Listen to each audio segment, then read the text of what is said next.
সিঙ্গাপুরে অর্থ পাচারের অভিযোগে মামলায় বিএনপির ভারপ্রাপ্ত চেয়ারম্যান তারেক রহমানের ৭ বছরের সাজা স্থগিত করেছেন আপিল বিভাগ।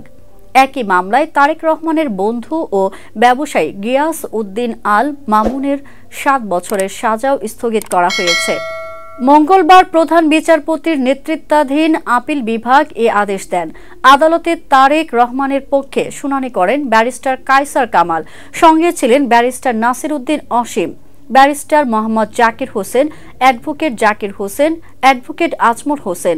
আইনজীবীরা জানান, সিঙ্গাপুরে অর্থ পাচারের অভিযোগে মামলায় ২০১৩ সালের ১৭ নভেম্বর ঢাকার একটি আদালত তারেক রহমানকে খালাস দেন। ওই মামলায় তারেক রহমানের বন্ধু ও ব্যবসায়ী গিয়াস উদ্দিন আল মামুনকে ৭ বছরের কারাদণ্ড দেওয়া হয়। বিচারিক আদালতের ওই রায়ের বিরুদ্ধে হাইকোর্টে আপিল করে দুদক। ২০১৬ সালে বিচারিক আদালতের রায় বাতিল করে তারেক রহমানকে ৭ বছরের কারাদণ্ড দেন হাইকোর্ট।